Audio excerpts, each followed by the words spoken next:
Good afternoon. Good afternoon, everybody. I hope that you can hear me all right. My name is Fabian DeRozario. I serve as Vice Chair of the NAAAP National Board of Directors. And professionally, I am a trainer, a corporate trainer. I welcome you to the portion of our program where we recognize and celebrate extraordinary leadership in the AAPI community with the NAAAP 100, the NAAAP Inspire, and the Nat Pride Awards. In 2008, NAAP began a program to recognize the most exemplary leaders in the AAPI community. The NAAP 100 Award is granted annually to luminaries in their respective fields who, in addition to their considerable professional achievements, have made powerful contributions to elevating the AAPI cause.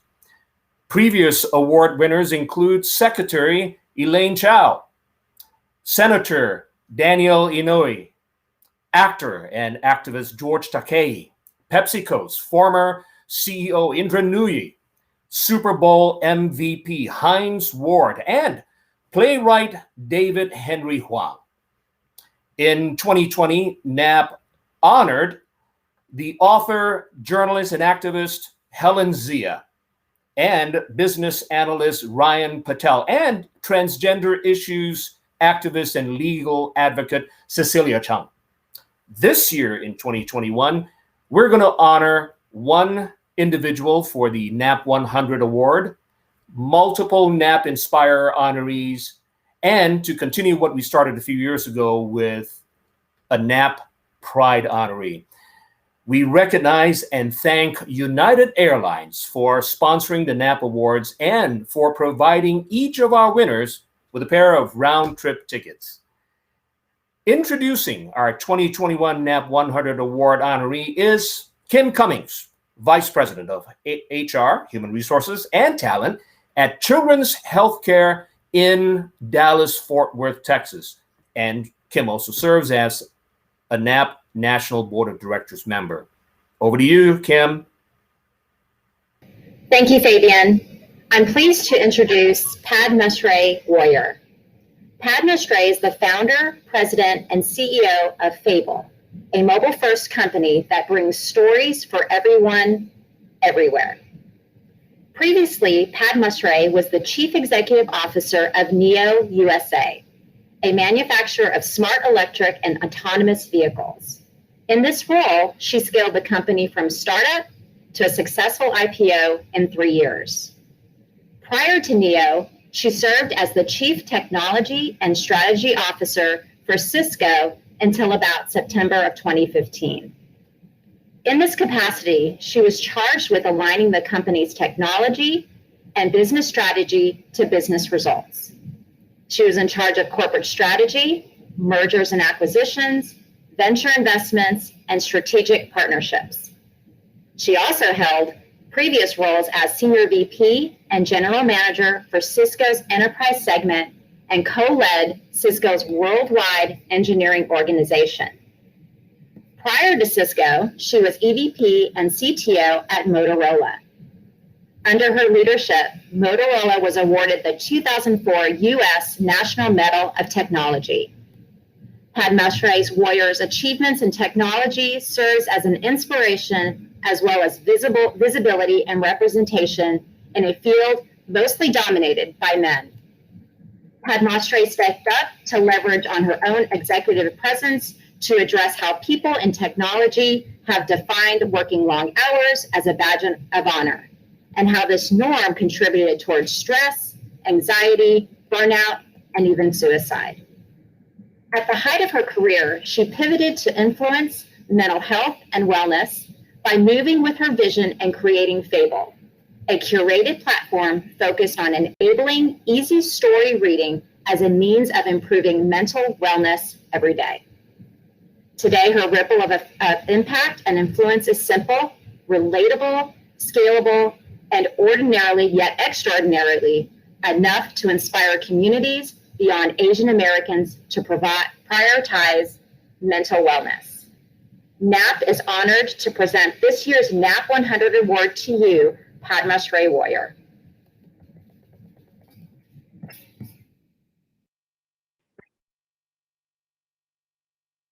Thank you, Kim, for that very warm introduction. Hello, everyone. I hope you're doing well, and I hope you and yours are staying safe and healthy. It's my great honor to receive this Lifetime Achievement Award from the National Association of Asian American Professionals.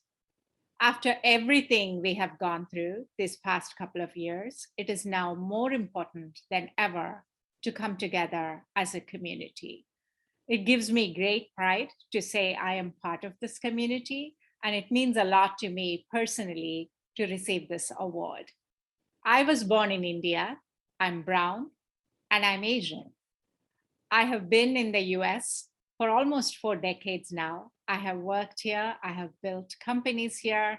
My son was born here. I'm an American.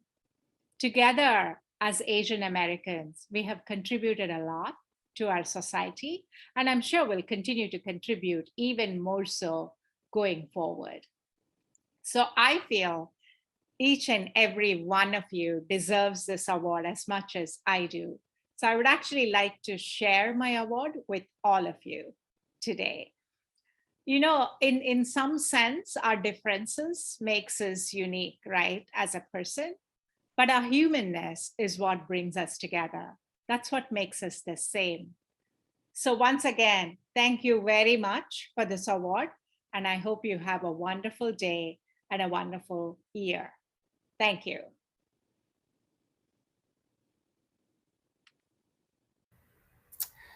Women are shattering the glass ceiling in technology, and Padma, thank you for being one of the original trailblazers in technology. Next, we move on to the NAAAP Pride Award. The NAAAP Pride program was officially launched in 2018 at the Leadership Convention in Atlanta, where I'm joining you today. Pride's mission is to empower, educate, engage, and celebrate the Asian American LGBTQ+ professional community and their allies by providing education, promoting visibility, and developing current and future LGBTQ+ leaders. This program provides resources and support for those in all stages of the coming out process, and for those creating safe and affirming work and learning spaces where Asian American LGBTQ+ students and employees can live, work, study safely, openly, and genuinely. In 2019, NAAAP established the NAAP Pride Award to recognize an individual who has advocated for and lifted the Asian LGBTQ+ community. We want to ensure that we acknowledge and we celebrate those positive role models in our community who lead boldly and with the utmost pride in their true selves. The first ever NAAP Pride Award honored the actor, singer, and producer Telly Leong. Oh, I remember him performing at our Kansas City National Conference. Last year's NAAP Pride Award honored is the best-selling author and poet Ocean Vuong. Now, here to introduce this year's 2021 NAAP Pride Award honoree is Keith Nishida, director of the NAAP Pride program. Keith, thank you for your service in that role at NAAP. Over to you. Thank you, Fabian. Hello and happy Aloha Friday, everyone. NAAP Pride holds a very dear place in my heart, as with many others. Since we were created over 3 years ago, we pride ourselves in being able to hold space for those who are marginalized and often forgotten, especially in the workplace. So we are here to empower, educate, engage, and probably most importantly now than ever, celebrate the Asian American LGBTQ professional community and its allies. Speaking of LGBTQ allies, LGBTQ leaders, Today, I'm here to recognize Urooj Arshad, an accomplished and inspiring human being who has and will continue to contribute meaningfully towards the liberation of the API LGBTQ+ community. Urooj Arshad is the Senior Program Manager at Dignity for All, an LGBTQ+ assistance program at Freedom House. Dignity for All is a consortium of 8 leading human rights and LGBTQI+ organizations that provides rapid response financial assistance, project funding for time-sensitive initiatives, and holistic security support to human rights defenders and civil society organizations under threat due to their work for LGBTQI. At Freedom House, Urooj was the director international LGBTQ youth health and rights programs, Advocates for Youth, where she built the capacity of organizations working on sexual and reproductive health and rights in the global south. She also designed a project that addresses the reproductive and sexual health needs of Muslim youth. She's the co-founder of Muslim Alliance for Sexual and Gender Diversity, which addresses the intersectional impact of Islamophobia, homophobia, and transphobia. Urooj has presented about her work globally, including at the International HIV and AIDS conferences, the European Science Foundation's Conference on Religion, Gender, and Human Rights, the Obama White House's LGBT Pride and Heritage events, the National Press Club, Capitol Hill, the State Department, Funding Forward, and at national convenings of Muslim leaders, including at the Representing American Muslims, broadening the conversation, organized at Harvard University's Al-Walid Islamic Studies program. Urooj was a member of the Center for American Progress Women's Health Leadership Network and its Faith and Reproductive Justice Institute, and a fellow with the American Muslim Civic Leadership Institute. She was on the board of the Australia Lesbian Foundation for Justice. Urooj is the recipient of Latino GLBT History Project's Annual Mujeres and Movimiento. Hi, Keith. Yes. Sorry to interrupt you, but looks like Keith, can you hear me okay? Looks like your microphone may have went out. I could barely hear you. So let me test your voice again there, Keith. Can you say something? Can you say something, Keith? All right, here's what I'm going to do, Keith. If you don't mind, I'm going to pick up from where I think I had lost your voice. Okay. Wait a minute. Say something, Keith.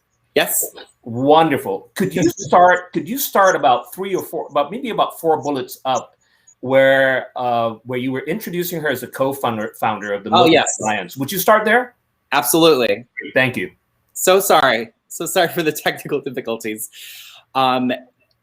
Again, my pleasure to talk more about the accomplishments of our Nat Pride Award winner, Urooj Arshad. She is the co-founder of the Muslim Alliance for Sexual and Gender Diversity, which addresses the intersectional impact of Islamophobia, homophobia, and transphobia, which addresses the Urooj has presented about her work globally, including at the International HIV/AIDS Conference, the European Science Foundation's Conference on Religion, Gender, and Human Rights. Also at the Obama White House's LGBT Pride and Heritage event, the National Press Club, Capitol Hill, the State Department, Funding Forward, and at national convenings of Muslim leaders, including at Representing American Muslims, broadening the conversations, organized by Harvard University's Al-Walid Islamic Studies program. Urooj was a member of the Center for American Progress's Women's Health Leadership Network and its Faith and Reproductive Justice Institute, and a fellow for the American Muslim Civic Leadership Institute. She was on the board of the Australia Lesbian Foundation for Justice. Urooj is the recipient of the Latino GLBT History Project's annual Mujeres Movimiento Award, National Queer Asian Pacific Islander Alliance's Community Catalyst Award, and the Young Women's of Color HIV/AIDS Coalition's We Speak Award. She was also inducted as an honorary member of the Lavender Leadership Honor Society at the University of Maryland, College Park. Urooj served on the U.S. delegation to the 59th session of the United Nations Commission on the Status of Women in 2015. Her work has been featured in Teen Vogue, NBC News, and USA Today. Whew, that was a lot, but more so deserving. NAAAP is honored to present this year's Nat Pride Award to Urooj Arshad. Thank you so much, Keith. Thank you for those introductions. Beautiful, beautiful award. Thank you so much for the National Association of Asian American Professionals. And I'm so honored to be sharing space with my fellow awardees who have done such incredible work in the movement. As a queer Muslim immigrant woman from Pakistan, this award's significance is not lost on me, and especially right now, in this moment, perhaps more than ever, if folks have been following what's been going on in Afghanistan and the tragedy that is unfolding there for the last 2 weeks. I've been working nonstop alongside my colleagues in the emergency assistance world to support hundreds of Afghans at extreme risks since the Taliban's takeover of Afghanistan. I'm heartbroken after hearing their stories, the desperation in their voices, the sadness that comes from knowing that your home is no longer yours, that it is now populated by a hateful ideology that has no room for human rights. And during this intense time period, I've also been reflecting on my own journey of leaving my home, leaving Pakistan many decades ago. I grew up in Karachi in Pakistan, and while I was extremely lucky to have access to the best education, something that most people don't have in Pakistan, and especially women, I was fortunate to have loving parents, but I became increasingly disillusioned as I was growing up there. And I realize now that a lot of it came from growing up during harsh military regime, that of General Zia-ul-Haq in the 80s, who pushed the country into Islamicization, and he threw human rights under the bus under the name of Islam. And as a young woman growing up there, the oppression, I started to feel the oppression really in a visceral way. And my desire, what I realized was that my desire to live in an independent life, about my body, my sexuality, my career, that there wasn't really an option for me to do that. And I got really depressed, and I just lost the purpose and vibrancy of life that I used to have. And I was 16 when my family immigrated to the US, and it all happened very quickly. We were sponsored by my uncle, and we ended up in the Chicago suburbs. And by the time I got here, I was feeling very disillusioned, and saw that coming to this country was a new beginning for me. It was a life away from Pakistan, away from Islam. And I thought that I could find happiness in this new life. But what I realized quickly was that it wasn't that easy. And the more I tried to assimilate and try to forget where I came from, the more depressed I became. And I ended up coming out as queer a few years later in college.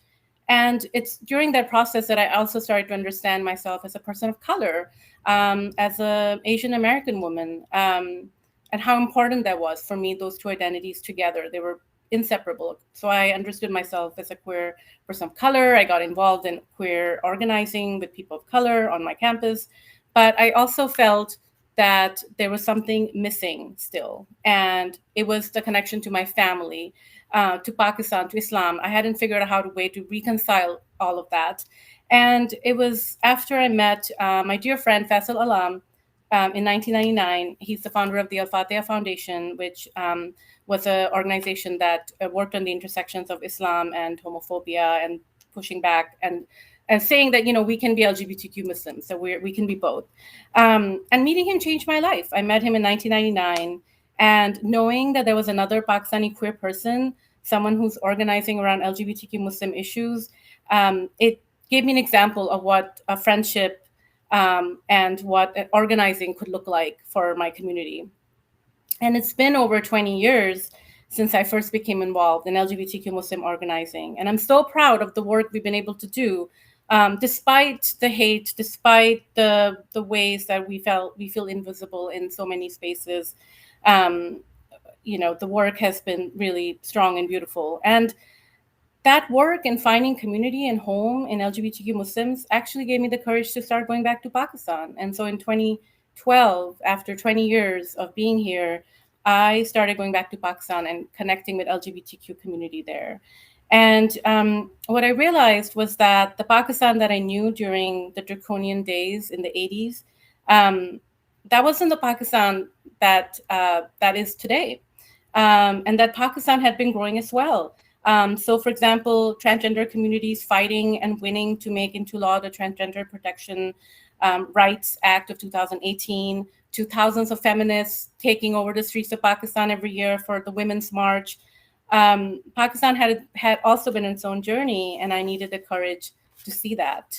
And so what I think about is how thousands of miles between Pakistan and the US are nowhere near the vast distances I'd created in my heart for Pakistan. And this journey took me home and took me back to myself. And I hope that this is the gift that LGBTQ Muslims can continue to give to each other.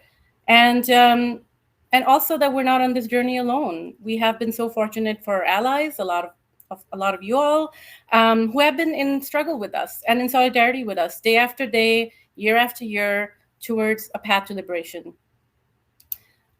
Today on Facebook, I was reminded of a photo I took at the Pulse nightclub site 4 years ago.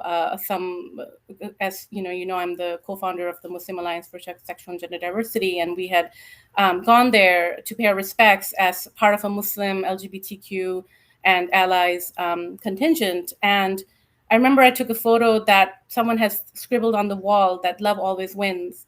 And I think today more than ever, I needed a reminder, in my exhausted 2 weeks that I've been working on the Afghanistan evacuation, I want to believe that love always wins. And so I want to thank you for the honor of this award and your work in building an inclusive and visionary space. Thank you so much.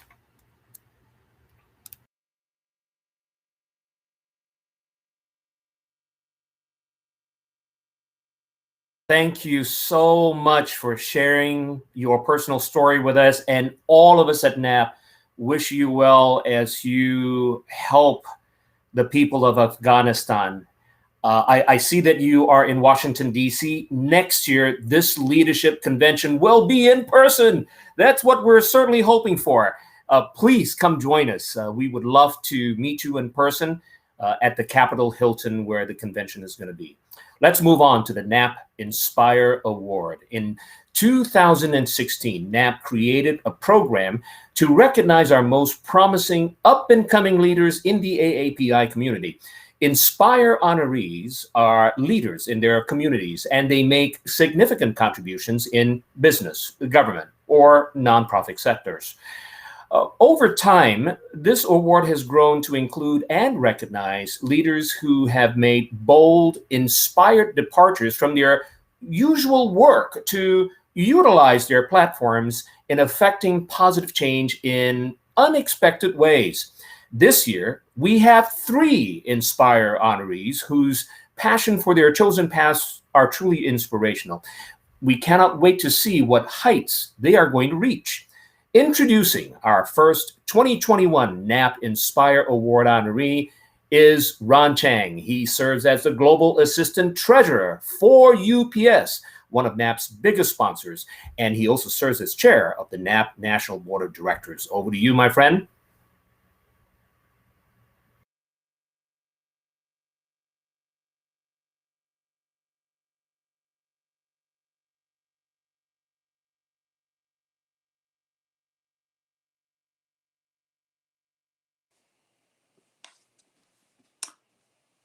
Well, good afternoon, everyone. This is the real Ronald Chang talking. So this is what I look like. I want to welcome you, everyone. I am so proud to introduce our next guest and NAAAP Inspire Award nominee, Alpa Amin. She is a leading voice in public interest immigration law in the state of Georgia and serves as the Executive Director of Georgia Asylum and Immigration Work, or GAIN. She's known as a servant leader and believes in safety, freedom, and opportunity for all. She is a graduate of Virginia Tech University and Atlanta's John Marshall Law School. Ms. Amin has worked with Gaines since 2008, during which time she built and managed the Victims of Violence programming serving Georgia's immigrant survivors of human trafficking, domestic violence, and sexual assaults, and served as Gaines' first director of legal services before taking on the top executive role. Ms. Amin oversees all aspects of Gaines' work, including the provision of pro bono legal services through Gaines Asylum and Victims of Violence program, and has led the organization in an expansion of their legal services model to include holistic services, social service needs assessments and referrals, and client-informed programs. She works closely with federal, state, and local law enforcement and is a frequent guest speaker on issues affecting vulnerable immigrants. Ms. Amin is graduate of the FBI Citizens Academy, Leadership Buckhead, and the Anti-Defamation League's Glass Leadership Institute, and a past chair of the Georgia Immigration Collaborative and the Georgia Statewide Human Trafficking Task Force, where she helped to create the groundbreaking statewide labor trafficking roundtable and report. She is the recipient of the Atlanta Bar Association's 2018 Rita A. Sheffy Public Interest Award and has been recognized by Georgia Trends magazine as one of Georgia's top 40 under 40. NAAAP is honored to present Alpa Amin with the NAAAP Inspire Award for her work with and for one of the most vulnerable people in our communities. Ladies and gentlemen, Ms. Amin. Thank you, and good afternoon. It's an honor to be with all of you today and to share this virtual stage with such an incredible slate of honorees. In preparing my remarks for today, I thought back to a conversation I recently had with a nonprofit leader in my community, an Asian American woman who, in the wake of the Atlanta spa shooting, became a source of courage and stability for so many of us who were trying to make sense of something that just didn't. I called her to look for some guidance as my team and I just began mobilizing to respond to yet another tragedy. This time, affecting our Afghan brothers and sisters, people who have stood by us, supported us, and who are now searching for answers to their own heartbreak. This executive took the time to listen, provide honest feedback and suggestions, and I walked away feeling empowered and supported in a way that I still can't find the words to explain. What I realized is that for years, I've been standing on the shoulders of giants, many of them Asian American women, people who've helped me find my footing as I stumbled out of law school, comforted me when my life took a few unexpected turns, and lifted me up when they saw that owning my own successes was not something that, as a woman of color, came naturally to me. They've bravely advocated for the needs of our community, built bridges where none existed, and stood tall in the face of those who didn't believe that we could or should be where we are today. This award is not just a reflection of my contributions, but theirs, and all the ways that our community is stronger, more united, and motivated to take on tomorrow because they helped make it so. Thank you, NAAAP, for this incredible honor and recognition. I share this award with all of those that came before me. Congratulations to you, Alpa. Ron's in Atlanta, I'm in Atlanta, you're in Atlanta. We should get together sometime to celebrate you. Thank you for all you do. Let's introduce the next 2021 NAAAP Inspire Award honoree. And to do that is Elizabeth Yang, also serving on NAAP's National Board of Directors. She is a lawyer, an author, an entrepreneur, a former national president, and she's one of 2 attorneys on our national board. Over to you, Liz. Thank you so much for that introduction, Fabian. And hello, everyone from sunny Los Angeles. It's definitely my honor to be able to introduce our next NAAAP Inspire Award honoree, Tony DelaRosa. Tony DelaRosa is an aspiring anti-bias and anti-racist educator, DEI consultant, spoken word poet, and coalition builder. He holds a BA in Asian Studies at the University of Cincinnati and a master's in education at Harvard University. His salient identifiers are Filipino, Brown Asian American, Hispanic, first-gen college graduate, husband, and newly appointed dad. In 2013, he co-founded Pulse Poetry, a school program which uses spoken word pedagogy and public speaking to empower youth voices in Boston, Indianapolis, Miami, the Philippines, and Mexico.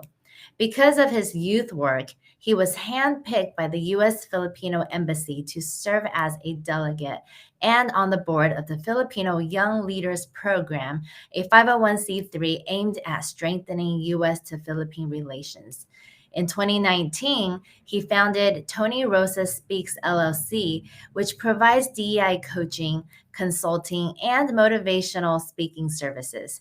Tony Rosa Speaks LLC has been selected as an official Catalyst Ed network provider, which consults for the Bill and Melinda Gates Foundation, the New Schools Venture Fund, and the like. His work has been featured in KQED, Bain & Co., Harvard Ed Magazine, the Smithsonian, Columbia University Hechinger Report, Hyphen Magazine, and elsewhere. Today, Tony works at Teach for America, Florida, where he coaches the next wave of Miami's teacher leaders and is the co-founder of NYC's first Asian American teacher support, development, and retention initiative called Attend under NYC Men Teach, the NYC DOE, and Office of the Mayor. NAAAP is honored to present Tony DelaRosa with the NAAAP Inspire Award for his passion for education and diversity. Let's welcome Tony DelaRosa. Hey everyone, this is testing. Can you hear me okay? I think so. Well, thank you so much, NAAAP, for the beautiful award. This is my first ever award acceptance speech, so I'm gonna try to be as brief as possible. But I go by he, they, shall pronouns. I wanted to dedicate this to all the Filipino AX American anti-racist, anti-bias educators out there. There's far and few of us out there. We're small, but we're mighty. And I wanted to share in, my best authentic voice as possible, spoken word, some words around just to get the ethos of what I stand for. A poem that I wrote recently, it's called The Game Board Filipino Teacher Coach Edition, inspired by Lauren Lisang's The Game Board. Here's how you play. You wake up in Coconut Grove in a house to move ahead 2 spaces because you've made it. You head to work, mask up, and drive to a school in North Miami. Observe one of your elementary school teachers. They are holding restorative justice circles, just like you taught them. So move forward 1 space. You notice a few students stare at you and automatically ask if you eat bat, ask if you are Chinese, ask if you brought COVID-19 to Miami. Triggered, move back 3 steps. 1 student tells another, and another virus spreads like a wildfire through the classroom. Move backward 2 steps again, laughing at your eyes that kiss in the corners. You muster the strength to pull the student aside and remind him that this is not so different than what his ancestors dealt with, what he may deal with, and what he just added to. He nods in agreement, apologizes, and we must move forward 2 steps. I leave school to the next, and this repeats all over again. You head into a high school math classroom and they are doing a gallery walk. It looks hyper engaged, lesson so ahead, so ahoard, so move forward 3 steps. Then kids notice you and one yells at you, ching chong, ching chong, move back. The teacher doesn't know how to react, so move back 2 steps. So remember, you've played this game before, so stay idle. Just smile and breathe. Notice your body. Remember the tactic, the move forward, and try to focus on the lesson. But what actually is the lesson here? Is it coaching the teacher to teach the students to master this formula on paper?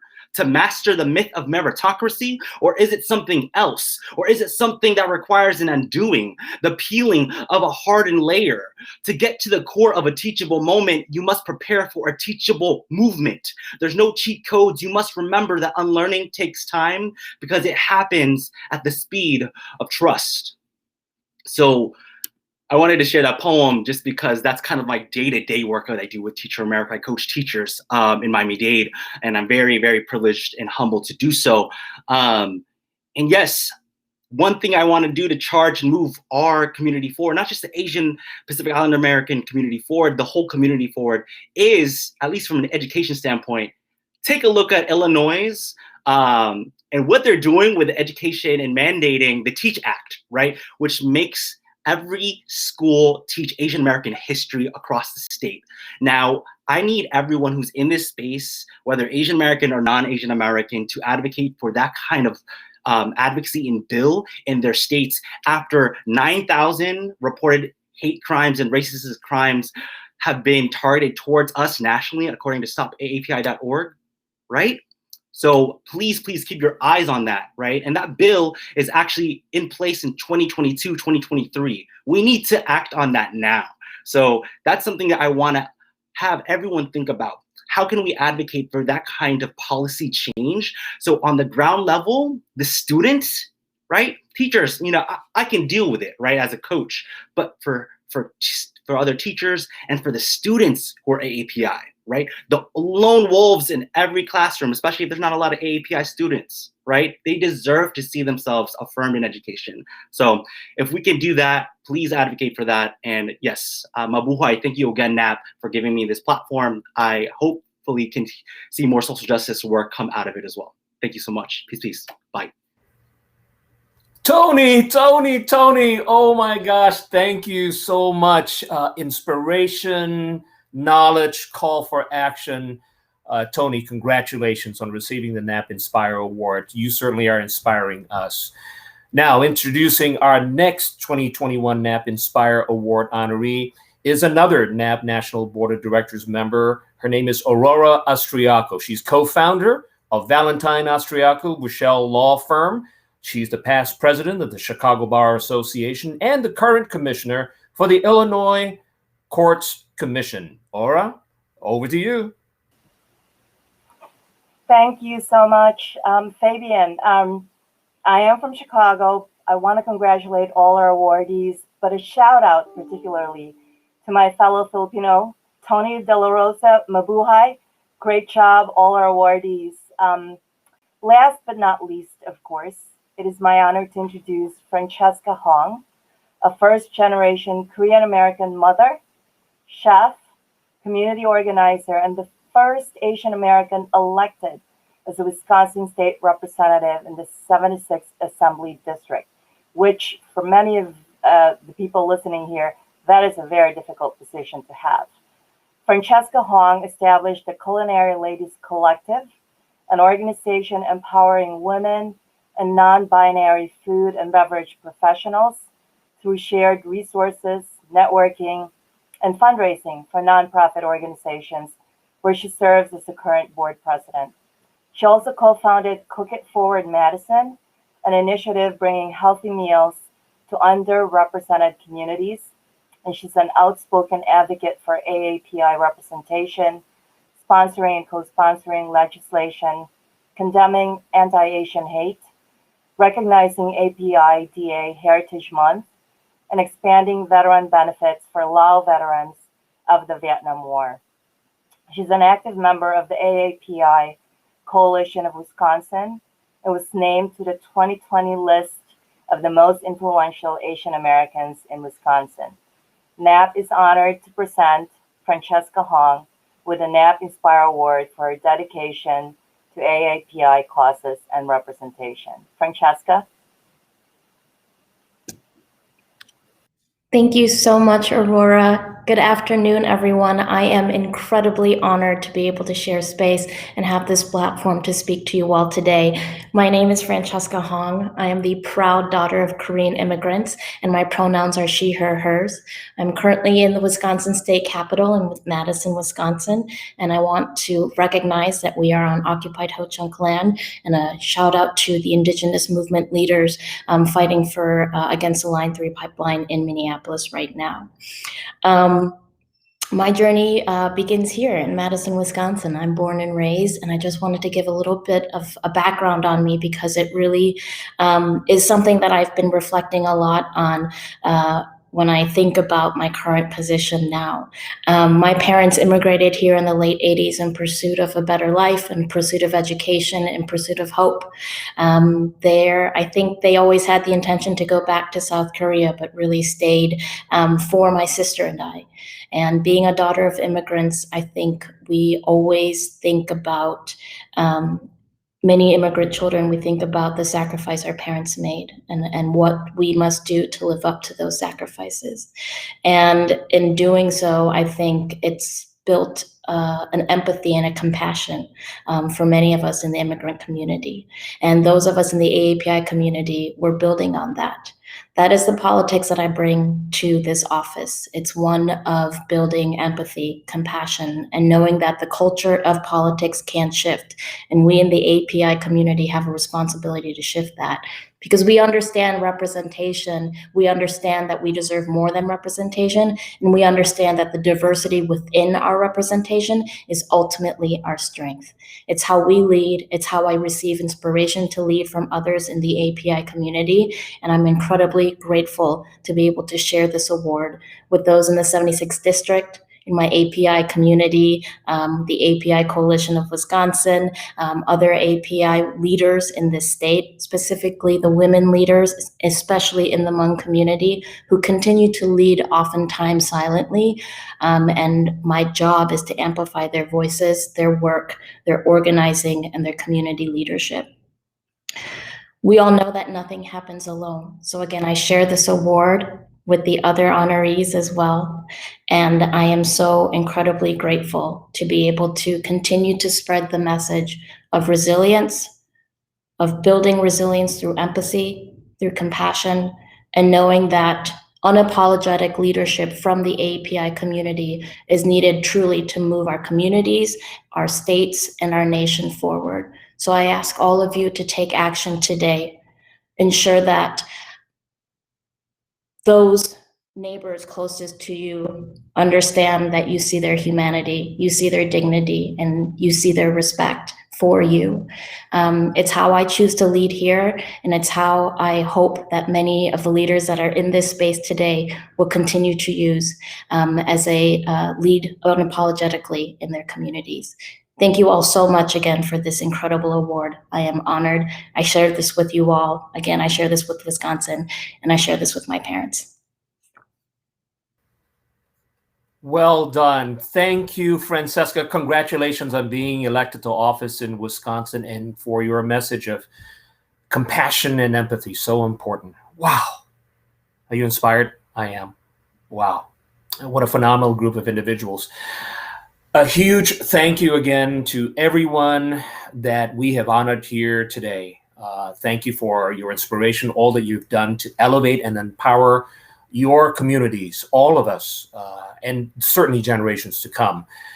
For those you have inspired to follow in your footsteps or travel their own paths because they've seen what you accomplished, all of that, we thank you for your leadership and your inspiration. Thanks for stepping out and stepping up, for embodying how Asian Americans and Pacific Islanders can serve their communities in the myriad of ways that we have learned today in this awards program. These awards are truly a testament of the leadership and the celebration of that leadership and accomplishment. Thank you all for joining us this afternoon for this awards program. And now I'd like to turn the program over to our Leadership Convention MC, Anime. I've been waiting to say hello to you. I've been enjoying watching you each of these days. No, okay, there you are. Am I facing the correct direction here? I think the other way. There we go. There you are. It's great to see you, Anime. It's Thank nice you to so see much for being the MC for the convention. I pass this over to you now. Thank you so much, Fabian. You are amazing, and you really are a staple at the NAAAP convention, someone very consistent and believes in the organization and all the values that we hold. So thank you so much for all of your work and support. Hi again, everyone. Anime here. We are wrapping up the 2021 Leadership Convention, and I hope you all had a wonderful day. Without further ado, I'd like to invite the Executive Director of NAAAP National, Cindy U. Robinson, up onto stage to thank our sponsors. Cindy.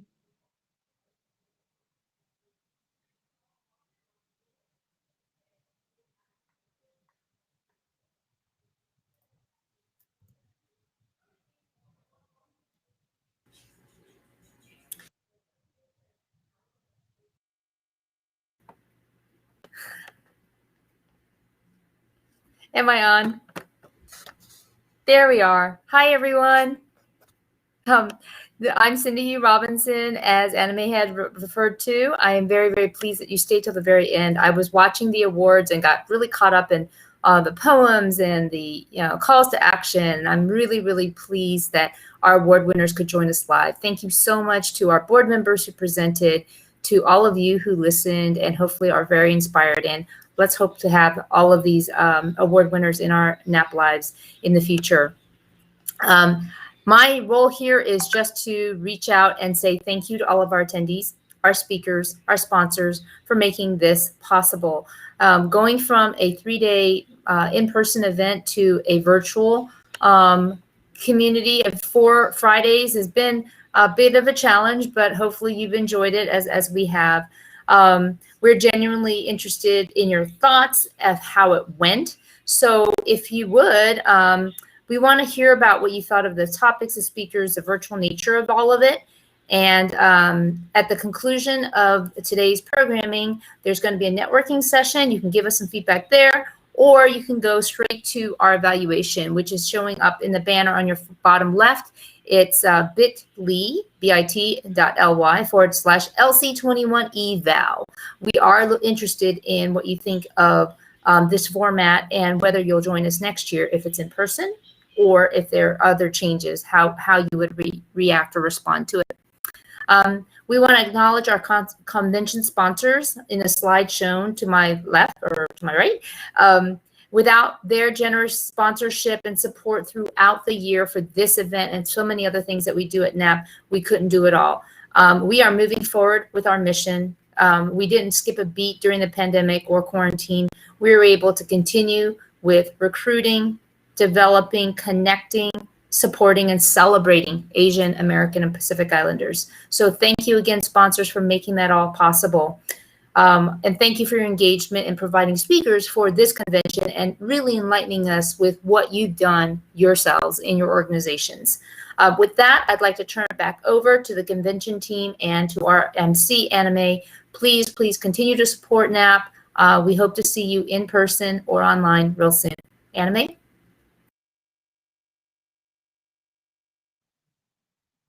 Thank you so much, Cindy. Cindy, you are wonderful. You've worked so hard at this convention, and I applaud you for all the incredible things that you have done for the organization. Thank you so much, Cindy. As many of you have heard, the Leadership Summit Director, Michael Kim, he spoke twice at 2 sessions today. Here he is again to provide some roundups and highlights of today's takeaways. Michael. Hi, everyone. It's been a delight to have you join us on the last and final day. We know we have to close things out, so we gave it our all. I just wanted to thank our entrepreneurs, specifically Win Tu, John Victoria, and Chanda Chun, These fellow colleagues of mine, they gave it their all. We shared firsthand testimonies of being life in the trenches as an entrepreneur and what it took to launch and steer a business in the first 12 and 24 months. Feel free to contact us. We want to be an encouragement to you. Great time to be an entrepreneur, but with the right mentorship and guidance and knowing how to steer your ship forward for the next 12 to 24 months. That's very, very critical. So never skimp on good advice. We also, on our next session for effective communication and networking and presentation, we're joined by Bob Kim of Advanced Auto, a great sponsor. We were able to delve deeply into what it takes to communicate either in person, but also in the new hybrid Zoom era, and be able to network. And we were able to kind of pick things apart, recommend books, and how to navigate, also expand our network during this period. And to place emphasis on situations where quasi-business, quasi-professionals like the barbecue, for example. So we encourage everyone to get out there, keep networking, keep developing your skills, join your local NAAAP chapters and be involved and participate and give it your best. And we look forward to seeing you. Mark your calendars, August 11th to the 14th in DC at the Washington Capitol, the Capitol Hilton. We'll see you there in person live. I'd like to also at this time turn it over to my fellow colleague, Dr. Jalene Sindall. She managed the tracks for managing your federal path. Storytelling is your superpower, which I heard they had got great attendance on. So I'm going to turn it over to Dr. Sindall. Thank you, Michael. You're right. I had like almost 100 people in that storytelling session. So thank you to the audience for being there. So the Leadership Summit of today was really it kind of like turned leadership concepts onto its ear. You know, if you get asked like, what did I do today? What did you do today? Oh, I went to a leadership summit. What did you learn? I learned storytelling and I learned how to play. And people would be like, what in the world is happening right now?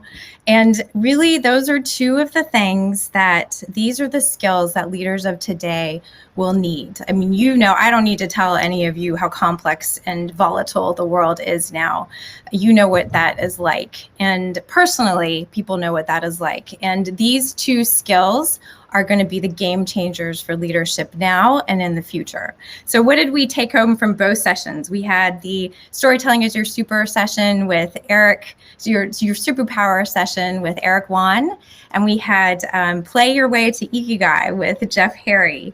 And I'd say like, okay, there's 3 take homes that I want you to remember that you have. Number 1 is it is not about you. The best way to get to this new leadership that you are meant to have is to get out of your head. Eric Wan said, storytelling is not the act of talking about yourself. Instead, it's sharing something that could enrich another person's life. Jeff Harry taught us that play is the way to get to letting go of your results and really focusing on getting into flow, optimizing your creativity. Optimizing your creativity allows you to connect your experiences with new stimuli and really becoming a game changer in your world. So number 2, you cannot do this alone. Make sure that you are making connection. The storytelling requires connection. Ikigai, play, requires connection. Eric Wan reminded us that you need to practice your storytelling, and the opportunity to do that is an opportunity to give someone a gift of sharing their own stories with you. Jeff Harry told us that you need to get share your play values with someone else and get a play accountability partner, so that you are also giving that gift of your play to someone else and opening up your hearts. We learned that we did hands-on connection with each other, and I'm so excited about the ideas that came from that and how we're going to change the world with the results of that. Number 3, finally, do something today.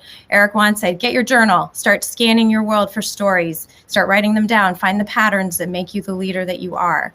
And Jeff Harry said, like I said, get that play accountability partner, start practicing your play, your storytelling, and get out there and be the leader that we really need in this world. Thank you, everyone.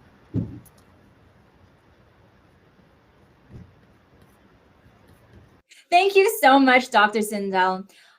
Next up, I'd like to introduce to you someone quite special, NAAAP's Chairman of the Board, Ronald Chang. Ron has such an impressive resume, and I'd like to give you a little glimpse into his life. So Ron is the Global Assistant Treasurer for UPS with more than 25 years of experience at UPS, by the way, which is the world's largest transportation and logistics company. Ron has a unique perspective on being part of an organization which has helped deliver vaccines as well as planning for the post-pandemic world. At UPS, he previously served as the President of Enterprise Transformation, President of UPS Capital, and the Global Head of Mergers and Acquisition and Intellectual Property Group. Please help me welcome Ron to the stage. Ron.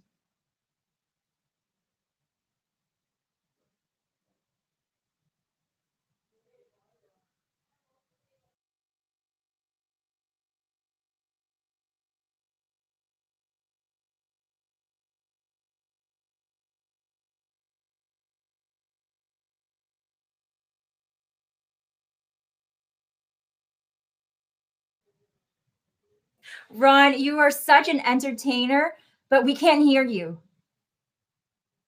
Unmute yourself at the bottom.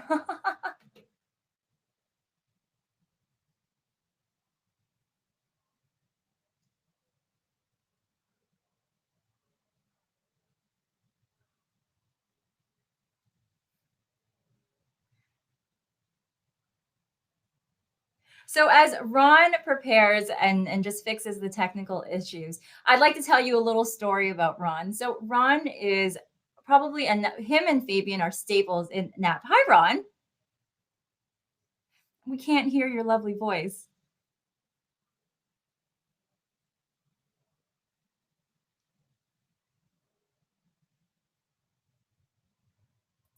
So as Ron fixes his technical difficulties, I'm going to quickly tell you a quick story about Ron, and we'll see if he's able to come back online. And if not, we're going to continue on with the program. So Ron, again, he's a staple at NAAAP, as well as Fabian and Cindy. And these three have really taken NAAAP to where it is today. Some little quirky things about Ron is that he really likes karaoke. And one of his go-to karaoke songs is an Aerosmith song, Crazy. I know, he just belts it out. Really, really great singer. So if you ever see Ron, make sure you grab him, take him to karaoke, and sing some Aerosmith with him. How are we doing, Ron?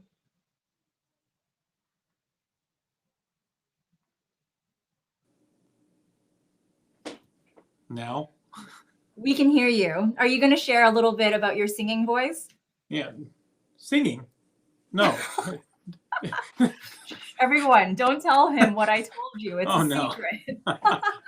Ron, take it away. Thank you so much. Okay, thank you. Anyways, I apologize for that. But anyways, that was a very nice introduction. Many of you have probably heard that many times over. So I just want to take a moment to recognize the hard work, effort, and the time all the volunteers have put into this absolutely fantastic summit. Without them, this would not be possible. We've really had an excellent month of activities, presentations, and a line of great speakers. So thank you for making all this possible. You know, the theme of this year's summit is moving forward. And looking back, you kind of think, what does that mean? And how does that look like? You know, I just wanted to share, and I was asked to share kind of the viewpoint from UPS, because UPS is in the news a lot, and we're front and center just because of our logistical capabilities. I will tell you, in my life, logistics have never played a more critical role. You've probably all heard about the vaccines, not only here in the US, but more so in the extended areas, like in Africa, where we're using drones to drop vaccines in various areas that are not reachable by normal transportation modes. But have you noticed that there is less of everything out there except for one thing, which is demand for durable goods, right? So coming out of the pandemic, our appetite to purchase things that we could not do during the pandemic is now surging, and it's causing an excess demand on the supply chain. I mean, first of all, there are less there were less ocean vessels to begin with because people that run and operate ocean vessels were not making very much money, so they started to remove capacity out of the marketplace. You know what happened with the airlines, so you don't have as many airlines flying as many aircraft. So that took a tremendous amount of capacity and belly space out of the network. And then warehouses are filling up. There's not enough warehouse capacity. And then last but not least is we don't have enough employees. So all of these things are causing an extreme strain on the supply chain. I will tell you that there is not enough capacity to go ahead and service all the demand out there. E-commerce, not alone, but also B2C and all the other avenues of transportation, B2B, reverse logistics, etc. It's causing just a unique circumstance for everyone. So that's why we're all having to pay more just to ship our goods or just to receive our goods. In fact, I placed an order yesterday for some furniture, and we were told that we wouldn't get it until end of first quarter of next year. I mean, that's the world that we live in. I mean, surging prices, we've probably seen it across the board. I think we hear about it a lot. Housing, I think it's affected each and every one of us. Housing shortages, right? Housing prices have gone up. Raw materials have gone up. The problem here is that we're not able to find enough employees to go ahead and fill all the open jobs that we have. So it is a very unique situation that's taking place out here. The biggest concern from us, along with many others, is inflation, right? So we hope that is not permanent because that could be damaging. The current consensus and thinking out there is that things will start to normalize toward the end of next year and going into 2023.